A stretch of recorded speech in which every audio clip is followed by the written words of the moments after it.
L'histoire que nous attendions tous depuis le lancement de la saga Star Wars est enfin arrivée. La genèse de Han Solo. Ah, vous non plus, vous l'attendiez pas. Bon bah c'est cool, je suis plus le seul.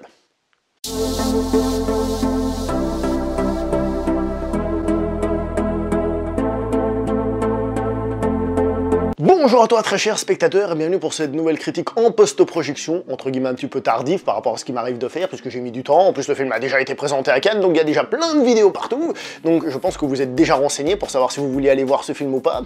Donc la seule chose qui me reste ici, c'est de donner mon petit avis, comme d'habitude, sans prétention, dans le sens où chacun a son avis, et finalement c'est pas ce que dit l'autre qui va nous toucher. Donc moi je vais juste donner mon petit avis, et je dis déjà ça parce qu'il risque de déranger un petit peu mon petit avis. Donc, ce film est réalisé par Ron Howard qui a fait des films excellents comme Rush, par exemple, que j'avais beaucoup aimé, mais il faut reconnaître que c'est pas un réalisateur qui a une patte qui est très marquante, etc., etc.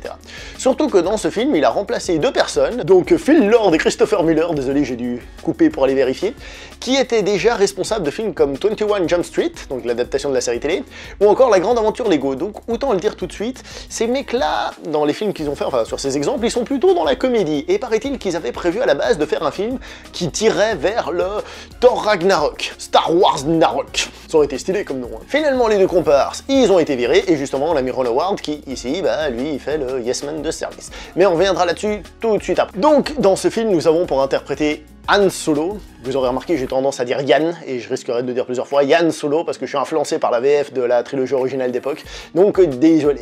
Donc, pour tenir le rôle de Solo, on évite les problèmes comme ça, nous avons Alden Ehrenreich, acteur que je connaissais absolument pas et que les news avaient conspué, disant qu'il était très mauvais acteur, qu'il a dû être coaché, et bla, et bla, et bla. Et sinon, nous avons Woody Harrelson, Emilia Clarke, actrice super connue pour avoir fait Game of Thrones. Quand on fait Game of Thrones, on devient une star, donc on est dans plein de films.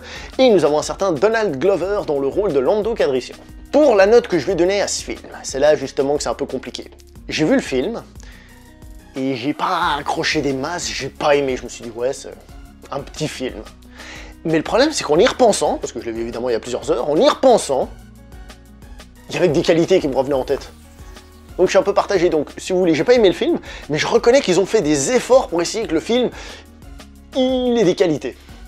Donc du coup, je suis un peu partagé, et du coup, bah, je vais faire une espèce de coupure de la poire en deux, puis je vais lui donner une petite note de 5 sur 10, je vais lui donner la moyenne, en sachant que justement, je suis un petit peu perdu. Commençons par la chose qui m'a le plus dérangé. Et je sais pas si c'était un problème dans la salle de cinéma où je l'ai vu, mais j'ai trouvé l'image super terne, super sombre. Alors, je vous le dis déjà, je l'ai vu en IMAX 3D, donc forcément, ça rend l'image plus sombre. Mais j'ai enlevé les lunettes pour voir si c'était vraiment ça. Alors oui, évidemment, l'image est plus claire quand on l'enlève, mais en règle générale, j'ai trouvé que le film était super mal éclairé. Il y avait vraiment des problèmes au niveau des couleurs et tout. Alors au début, je me suis dit, c'est peut-être une stratégie, on commence par nous faire un truc super sombre et le personnage va peu à peu évoluer vers la lumière, vous voyez ? Et il y a un peu de ça dans le film, on a l'impression, parce qu'au début il est vraiment dans un truc sombre, après il y a des nuages, on voit dans le décor et tout ça, mais en fait, même quand ils sont censés être au soleil, l'image, je l'ai trouvée terne, je l'ai trouvée dégueulasse, et je sais pas si c'est moi, dites-moi si vous avez eu ça au cinéma, mais moi j'ai trouvé ça absolument dégueulasse, alors peut-être c'était ma salle de cinéma, mais franchement, j'ai pas été convaincu par ça. Tant qu'on y est, on part sur la réalisation. Ron Howard est clairement un yes man dans ce film. Il est venu, il a fait, il est parti, c'est un bon employé, bravo, félicitations, employé de l'année, mais il fait rien de spécial, il n'y a pas de patte spéciale. Il y a juste deux moments où j'ai trouvé quelque chose d'un peu novateur, je sais pas, mais quelque chose qui me plaît de voir dans Star Wars, on va dire. Il y a un moment donné, on part sur un champ de bataille, mais comme ça, tout de suite, bam, on est transporté, puis on a une espèce de caméra à l'épaule, comme ça, les gens ils sont dans la boue et tout, ça tire de partout, on sait pas qui est l'ennemi, ça tire un peu dans tous les sens. Et là, j'ai fait, waouh, c'est pas mal. Alors, il n'y a aucune violence, il n'y a pas de bras qui explosent, ni de trucs comme ça, on n'est pas dans Il faut sauver le soldat Ryan, mais il y a un peu quand même cette idée de dire, c'est la guerre c'est sale. Et ça, j'ai apprécié cette scène. D'ailleurs, il y a un autre moment où la caméra refait caméra à l'épaule, une autre scène de bataille où justement je trouvais que ça arrivait à dynamiser, à donner un petit côté guerre quoi. Donc on est un peu sur l'aspect technique pour dire que j'ai trouvé les décors, les costumes, tout ça très bien, sauf ceux que porte Emilia Clarke. J'ai trouvé bizarre. J'ai trouvé qu'elle était bizarrement coiffée à des moments, enfin bizarrement elle est pas, non, c'est des coupes basiques, justement ils ont essayé de faire quelque chose de pas trop olé olé, quelque chose d'assez classique, mais je trouve que ça lui colle pas très bien, enfin ça en fait pas un personnage de folie, au contraire je trouvais que ça lui donnait un petit côté très terne à ce personnage, un peu comme la couleur du film que j'ai eu. Mais parlons un petit peu des acteurs. Alors d'abord on va parler de Woody Harrelson. Woody Harrelson dans ce film il nous fait du Woody Harrelson. on n'aime pas, moi je trouve qu'il est bien, parce que d'entrée de jeu, il en impose, il a ce côté super badass qui fait que justement on adhère à son personnage, et le fait qu'on connaisse déjà sa manière d'interpréter, il nous aide aussi à être plus facilement pris par lui, et du coup je trouve que ça fonctionne plutôt bien. Maintenant nous avons monsieur Alden Ehrenreich, qui a tellement fait parler de lui, comme quoi il avait pas la tête, comme quoi il avait pas l'attitude, comme quoi il avait dû être coaché, comme quoi Harrison Ford lui a donné des conseils, blablabla. Alors j'avoue qu'au début du film, il y a 2-3 fois où il jouait des trucs, j'étais pas convaincu, mais ça c'est justement parce qu'à cause de tout ça, j'étais focus sur lui, en train de me dire, est-ce que c'est bien joué ça? Et arrêtons de dire des âneries, il fait très bien le taf. Il fait très bien le taf. Alors certes, évidemment, Harrison Ford, ça reste Harrison Ford c'est Han Solo. Mais, franchement, pendant le film, on arrive à se dire, bon bah c'est lui Han Solo. Et en plus c'est difficile parce qu'il a un rôle un peu d'imitation, il faut qu'il imite Harrison Ford, vous voyez? Mais je trouve qu'il s'en sort très bien, franchement, il n'y a aucun souci. Hein. J'ai eu aucun problème avec cet acteur-là. Maintenant, on va parler d'Emilia Clarke. Alors, comment dire, c'est pas qu'elle joue mal, mais il faut croire que j'ai un souci avec elle, puisque j'ai parlé des costumes et je parle de son interprétation, c'est pas qu'elle joue mal, mais je sais pas pourquoi j'ai pas adhéré à la manière de faire de son personnage dans l'univers. Je sais pas pourquoi, j'ai trouvé qu'elle... elle manque. Alors c'est peut-être justement dû à ses vêtements un peu bizarres, au fait qu'elle soit toute frêle et tout ça, qui fait que je trouvais que ça collait pas pour être le grand amour de ce héros vaillant au cœur presque pur. Vous voyez ce que je veux dire? En tout cas, j'ai pas réussi à adhérer à son personnage. Et nous avons Donald Glover qui nous fait Lando Calrissian. Alors, il n'a pas un rôle très présent, mais il le fait tellement bien. Ah franchement j'ai adoré. Il faut dire que ce mec il est cool. C'est vraiment la cool attitude. C'est même pas moi qui le trouve cool, il est cool, d'accord? Déjà il est habillé comme ça un peu dandy, avec des couleurs, tout ça. Il a trop la classe, il parle, il est posé. J'ai trouvé le personnage super cool. Il y en a qui disent qu'ils vont faire un spin-off sur ce personnage-là.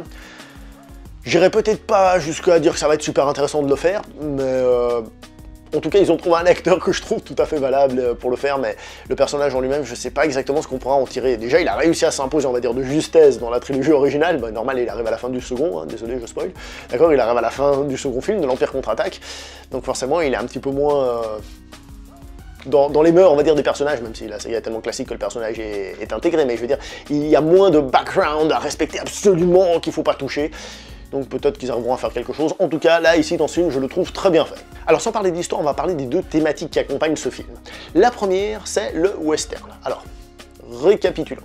Star Wars, c'est ce qu'on appelle de la science fantasy, c'est-à-dire de l'heroic fantasy, de la fantasy, dans de la science-fiction. C'est-à-dire que la science-fiction en elle-même n'est pas l'intérêt. C'est-à-dire, on ne vient pas nous raconter des trucs scientifiques. Et la seule fois où ils ont parlé de trucs scientifiques, les midi-chloriens, ça a gueulé comme pas possible chez les fans. Donc on n'est pas du tout dans un truc scientifique. Il y a de la science-fiction, mais c'est les notions d'heroic fantasy, des chevaliers, qui sont des Jedi et compagnie, d'accord? Donc là maintenant on met une touche de western, et vous savez que j'aime bien le western, mais surtout le western italien. Et là j'ai plutôt l'impression que ouais, on réutilise certaines idées de western, par exemple il y a le braquage d'un train, classique, hein, les gens qui sont sur un train, etc. Il y a par exemple aussi, on pourrait, bon ça c'est un peu tiré par les poils des fesses, mais on pourrait voir à certains moments des scènes de diligence en train de tirer sur des Indiens ou des trucs comme ça, par exemple.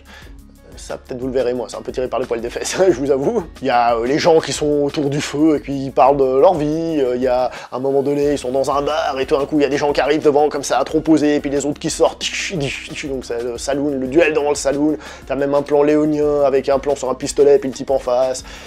Le western est clairement quelque chose qui est mis en avant dans ce film, et c'est tant mieux, parce que justement, Han Solo, c'est un peu un cow-boy, mais dans le sens un peu... Vous voyez, un cow-boy qui se la raconte un petit peu, donc ça colle plutôt bien à cette ambiance-là. L'autre ambiance, qui est finalement liée, c'est un peu celle du film de braquage. C'est pas vraiment un film de gangster, dans le sens de mafia, c'est pas le parrain, c'est pas si.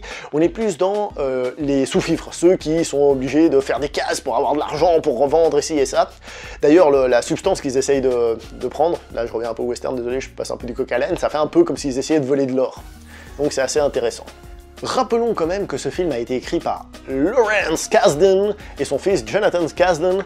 Et Lawrence Kasdan, c'est le mec qui avait déjà travaillé sur des trucs comme Indiana Jones, sur le Retour du Jedi, l'Empire contre-attaque et compagnie. Donc c'est un vieux monsieur du milieu, et en plus le monsieur qui a écrit des choses dans Star Wars qui nous ont beaucoup plu. Donc ça c'était censé nous rassurer. Maintenant on va parler de l'histoire.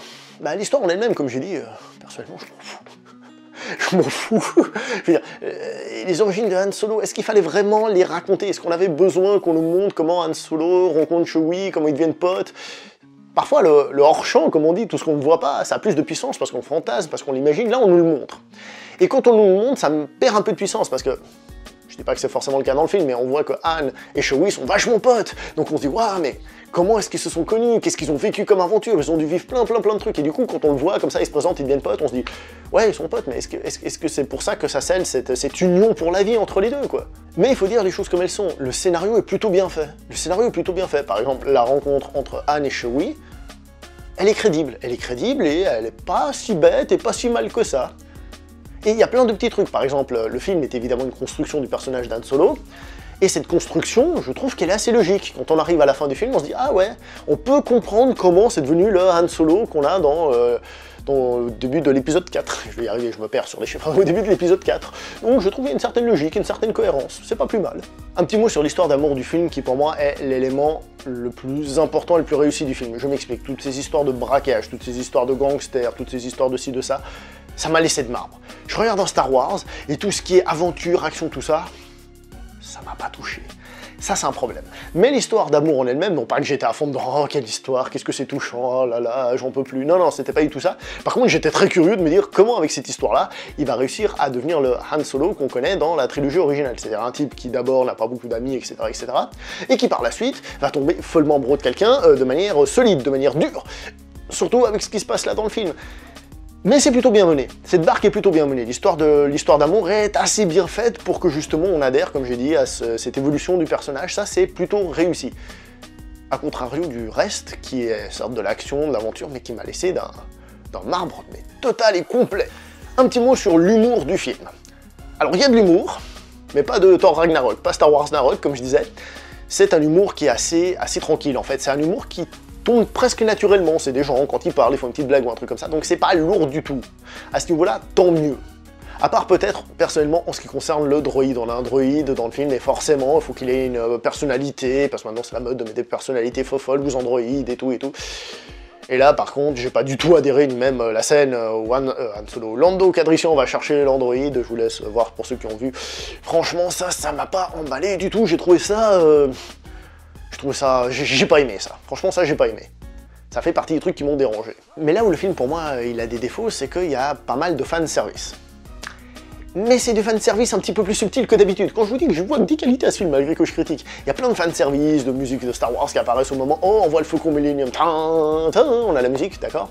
C'est un petit peu exagéré, mais c'est pas trop appuyé, c'est-à-dire il n'y a pas des personnages qui vont juste apparaître pour faire un petit coucou et puis repartir sans avoir rien à voir. Il y a beaucoup de fanservice, mais c'est du fanservice dans l'histoire. Donc ça devrait être cool.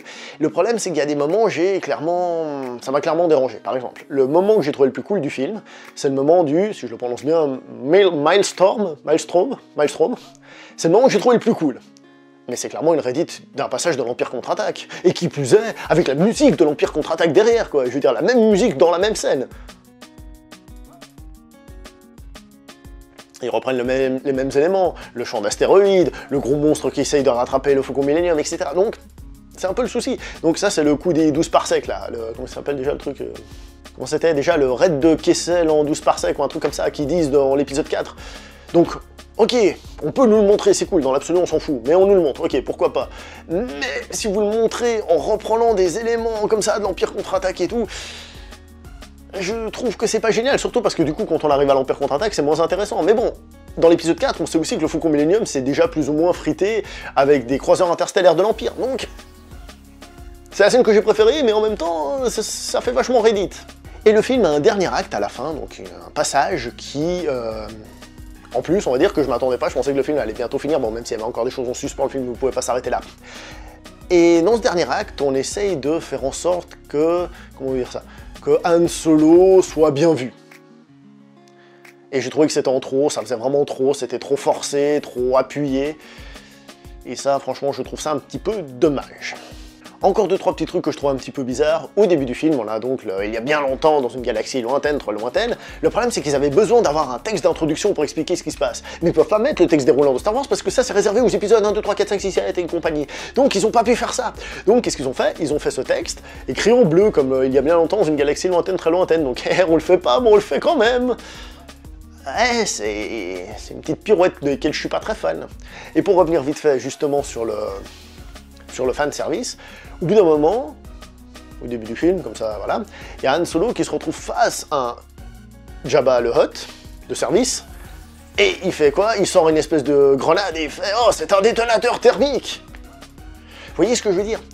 C'est un peu trop appuyé, les références. Elles sont un tout petit peu trop appuyées. Là, c'est bon, là c'est vraiment gros, hein. Les autres sont un petit peu plus discrets, mais c'est ce genre de trucs-là qui m'ont un petit peu dérangé.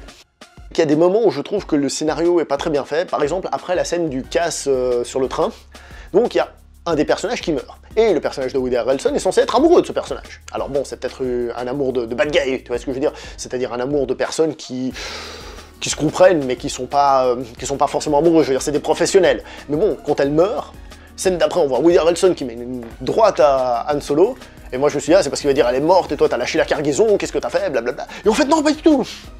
C'est parce que, en fait, maintenant ils vont se faire tuer par le chef de la mafia. Voilà, là il y a un petit défaut. Alors, est-ce que je vous conseille ce film, oui ou non? Bah, si c'est Star Wars et que vous aimez, foncez, de toute façon vous allez aller le voir, vous n'avez pas besoin de mon approbation, vous l'avez sans doute même déjà vu, hein, donc arrêtez, hein. Mais de mon point de vue, c'est vraiment pas le plus indispensable. Voilà, c'est tout pour cette critique en post-projection, s'il vous plaît, likez, partagez, abonnez, vous connaissez, blablabla, surtout commentez, donnez-moi votre avis si vous avez aimé, si vous pensez que je suis à côté de la plaque ou que je suis en plein dedans, n'hésitez pas. On se voit pour une prochaine vidéo, portez-vous bien, ciao tout le monde.